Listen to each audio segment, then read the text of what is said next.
Alhamdulillah, rupanya kamu sapat di Idire Aceh Timur. Kamu sapat malum rombongan katanya. Kamu lagi butuh buat tujuan.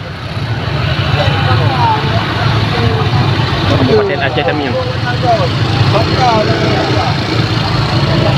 Dan lagi kalinya Abu Masih buku yang akan dicari anak bangsa itu.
Juga kemarin buka.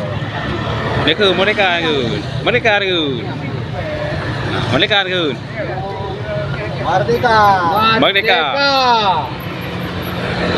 Allahu Akbar. Allahu Akbar. Apa ya? Ya konvoy ronyo menuju Aceh Tamiang. Di Canono Idire.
Oh, Mas Pawang kau.